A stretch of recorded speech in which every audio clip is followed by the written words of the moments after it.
আসলে কত বড় ভুল বলতেছে ফুলসিরাতের ফুল। আসলে এই কথার মূল যদি কেউ জানে সেই তো মানে। এমন লোক পৃথিবীতে আছে যারা বিবাহই করেনি। কারণ জন্ম দিলে জন্ম নিতে হবে। তাহলে জন্ম দিলে জন্ম নিতে হবে। আচ্ছা ঠিক আছে, যদি জন্ম দিয়ে থাকেন তাহলে সেই ছেলেটাকে আপনি উলিয়া উলিয়া বানান, তাহলে আপনাকেও টানবে। কথাটা বুঝেছেন? শামীম আলী যা বলে যদি কেউ মানবে তাহলে সে অবশ্যই চোখ জলে কানবে। আসলে আমরা বলি মানুষ মানুষ, 18,000 মাখলুকাতের মধ্যে শ্রেষ্ঠ হলো মানুষ। মিথ্যা কথা। তাহলে সত্য কোনটা? সত্য তো ওটাই যারা মানুষ তারাই অলি আউলিয়া। যারা মানুষ তারা আল্লাহর সাথে কানেক্ট করেছে। যারা মানুষ তারা মৃত্যুর খবরটাও বলতে পারে। যারা মানুষ তারা হিসেব করে চলে। আল্লাহ কি বলেছে? আমার সব কিছু হিসেব মতো চলে। একজন মানুষও যদি হিসেব মতো চলে তাহলে শামীম আলী বলে হয়ে যাবে পার। ভালো থাকবেন। 17,999টি মাখলুকাতের কাছে মানুষ শ্রেষ্ঠ। কারণ 17,999 যে এক, সেটা হলো মানুষ। আরে মানুষ তো পশুর চেয়েও নিকৃষ্ট।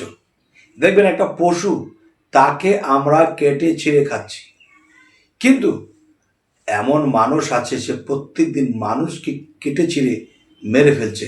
তাহলে আপনি শ্রেষ্ঠ হলেন কোথায়? একটা বন্দি করে একটা পশুকে পালন করেছি, সে কিন্তু আমাদেরকে আরো ডিম দিয়েছে, তাই আমাকে দুধ দিয়েছে গাবি। তাহলে এদেরকে আমরা কেটে খাই, কিন্তু তাদের যে আছে দাবি সেটা কি আমরা পূরণ করতে পেরেছি? তাহলে তারা যে জানোয়ার হয়ে আমাদেরকে মারবে, আমরা যে তাদেরকে মারছি, তাহলে মানুষের মধ্যে কেউ আছে যে মানুষ মারছে, সে আবার কত বড় জানোয়ার। এই ব্যক্তি সেই ব্যক্তি যে একজন কামেল অলিয়াউলিয়ার কাছে গিয়েছে, যাওয়ার পরে তিনি সাধনা করেছে। সাধনা করতে করতে একদিন সে মানুষ হয়েছে। সেটা কেমন দেখেন, এই মানব দেহটার ভিতরে একটা আত্মা বাস করে। সেই আত্মাটাকে এই 6 রিপু যেদিক সেদিক করে নষ্ট করে ফেলেছে। এখন একজন কামেল মুর্শিদ আপনাকে সেই 6 রিপুকে সাহেস্তা করা বা সোজা করার জন্য যে সাধন কর্ম দেবে, তখন কিন্তু আপনার সেই আত্মাটাও সঠিক পথে থাকবে। তখন আপনিও সঠিক পথে থাকবেন। তখন আপনি দুজনেই পার হয়ে যাবেন। পৃথিবীতে মুসলমান বলি, হিন্দু, বৌদ্ধ, খ্রিস্টান, যাই কিছু বলি, সকল কিন্তু মানব যারা পৃথিবীতে এসেছিল তারাই কিন্তু এই ধর্মের সৃষ্টি করেছে। কিন্তু আমি বলতে চাই, এই ধর্মের সৃষ্টি যারা করেছিল তারা কিন্তু মানুষই ছিল। তাহলে এই ধর্ম যা কিছু আছে মানুষের তৈরি। আল্লাহর সৃষ্টি ধর্ম কোনটি? আল্লাহ কোন ধর্ম মানেন? এই ধর্ম আমাদের মধ্যে আনতে হবে। তাহলে আমরা আল্লাহর সাথে বিলীন হব। আল্লাহর ধর্ম কি বলে দেব? আল্লাহর ধর্ম হলো একাত্মবাদ। সে সকলকে নিয়ে আছে। হিন্দু, বৌদ্ধ, খ্রিস্টান, মুসলমান তিনি আলাদা করেন না। অবশ্যই বুঝতে হবে। এই পৃথিবীতে যদি কোনো মানুষ ভাবে যে নবী রাসূলরা কি করে গেছে, তারা কি করতে বলেছে, এগুলো মানবো, কোরআন পড়বো, তাহলে আমাদের আর মুর্শিদ ধরতে হবে কেন? আমি বলবো তারা হলো বলদ। কেন আমি যদি বলদ বলি, তাহলে এই বলদ কথাটা কিন্তু আমাদের কোরআনেও বলতে হবে। বলদ কারা? যারা পথভ্রষ্ট। দেখবেন সূরা কাহাফের 17 নম্বর আয়াতের মধ্যে আল্লাহ বলেছে, যারা আমার মুর্শিদকে ধরলো না, বুঝলো না, মানলো না, তারা পথভ্রষ্ট। আর পথভ্রষ্ট যারা, তারাই তো বলদ। আপনারা কি বলেন? তবে আমি একটি কথা বলতে চাই, এই পৃথিবীতে যারা শরীয়তের ইবাদত করেন, শরীয়তের ইবাদত করতে করতে একসময় তরিকতের ইবাদত করেন, তরিকতটা করতে করতে সাধন জগতে অনেক উচ্চ র্যাঙ্কে চলে গেছেন, ধ্বংস হয়ে যাবেন একটুর জন্য। সেটা কি? আপনার ভিতরে হিংসা নিন্দার অংশ যদি থাকে, তাহলে আপনার সেই জ্ঞান, গুণ, সমস্ত কিছু ধ্বংস হয়ে যাবে। তার অংশ কিছুই থাকবে না। অবশ্যই আমাদের এই কথাটি মনে রাখতে হবে। যারা আল্লাহকে আসমানে খুঁজবে, যারা আল্লাহকে বহির দিকে মানে বাহিরে আল্লাহ খুঁজবে, তারা এই পৃথিবীতে আর বোঝা শেষ হবে না, আল্লাহকে পাওয়া হবে না। আল্লাহকে যদি পেতে হয়, নিরজ্জের মতো একদল মানুষ বলে থাকে আল্লাহ সাহারগের চেয়েও নিকটে। সাহারগের চেয়ে নিকটে যদি আল্লাহ থাকে, তাহলে দূরে খুঁজছো কারে? মুর্শিদের কাছে যাও, আগে তার কাছে বায়াত নাও, এরপরে তোমরা তার কাছে শিক্ষা নাও, সেই সাধনা করো, এই দমের সাথে সে আসা যাওয়া করে, তাকে ধরো এবং প্রেমের মরা মরো। বলবো, কোনো তরিকতের ব্যক্তি যদি সাধনা করতে করতে করতে এমন পর্যায়ে চলে যায়, সেও কিন্তু আল্লাহর কাছে কামিয়াব নয়, আল্লাহর পছন্দের নয়, যতক্ষণ পর্যন্ত তার মধ্যে মানব সেবা না আসবে। মানব সেবা যদি কেউ করতে পারে, তাহলে তোমার সাধনা, ভজনা, প্রেম, ভক্তি সব কিছু কাজে লাগবে। যেমন আপনি ভাত খাচ্ছেন, তরকারি খাচ্ছেন, কিন্তু এই তরকারির মধ্যে টোটালে লবণ নেই, তরকারি কিন্তু খাওয়ার যোগ্য নয়। প্রেম ভক্তি ছাড়া, মানব সেবা ছাড়া কখনোই আপনার এই ইবাদত সাধন আল্লাহর কাছে যোগ্য নয়। এক ব্যক্তির কাছে কিছু শিখেছি তরিকত নেওয়ারও 5 বছর পরে। কিছু শিখেছি কি, এক ব্যক্তি ছোট নেই বড় নেই, দরবারের মধ্যে উরুষের দিন, দিনের বেলা, রাতে অনুষ্ঠান হবে।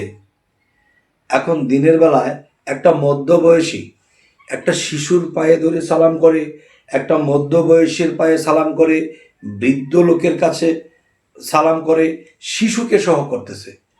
তখন আমি বললাম যে বাবারে, আপনি সকলের পায়ে কেন করছেন? এরা তো আপনার বয়সে ছোট, এদিকে না করলে হয় না? তখন লোকটি চোখ দিয়ে গড়গড় করে পানি ছেড়ে দিয়ে বলছে, বাবারে, আমি অন্ধ, আমি তো জানি না যে কোন ব্যক্তির মধ্যে আল্লাহ বিরাজমান আছে, কার মধ্যে আল্লাহ জাগ্রত আছে। এখন সকলের পায়ে আমি সালাম করি, যদি এই চরণটা তার হয়ে যায়, সুবহান আল্লাহ, আমি শিখেছি ভক্তি, আল্লাহ দাও আমাকে সেই শক্তি। সকলেই ভালো থাকবেন।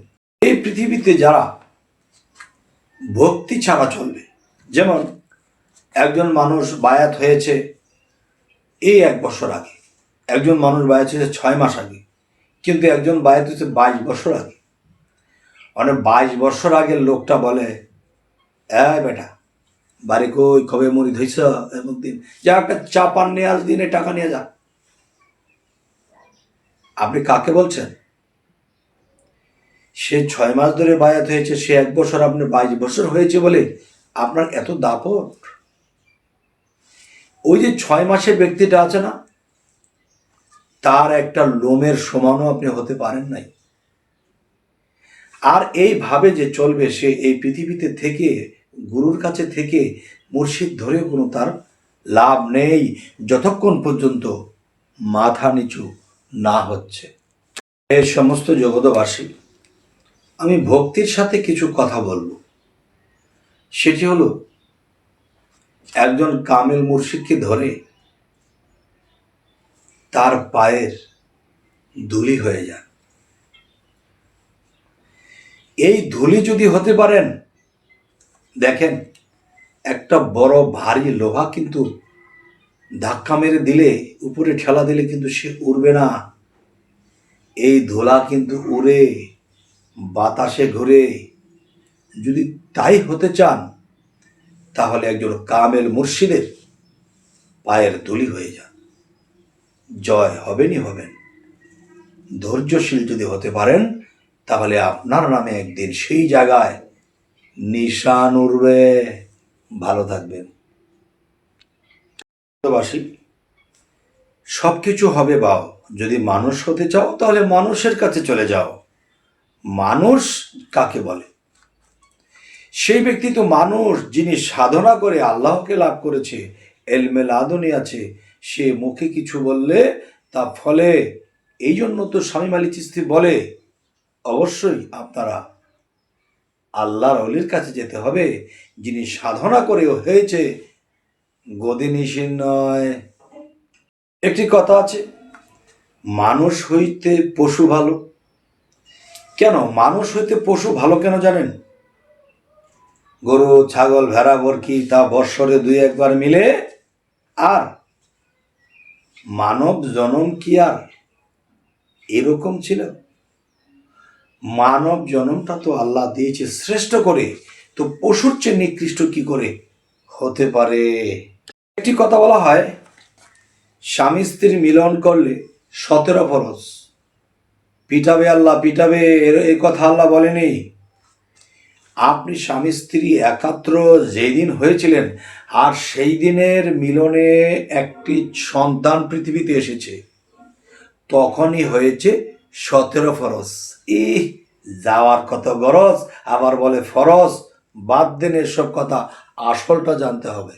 একটি কথা আছে যে দেখেন, মানুষ একটি কথা বলে থাকে, পুলসিরাতের পুল দিয়ে মানুষ যাবে, এখান দিয়ে যারা নেকি বান্দা তারা পার হবে, আর যারা খারাপ লোক ছিল পৃথিবীতে তারা কেটে পড়ে যাবে। এই কথার মূল মাহিত্য হলো কি? 46 লক্ষ কীট যদি এক ফোঁটাতে থাকে, তাহলে 5.5 কোটিরও বেশি, সেই 5.5 কোটিরও বেশি যে বিষয়টা, তারা কেটে পড়েছে 2-1টা মানুষ হয়ে জন্ম নিয়ে এসে পড়েছে।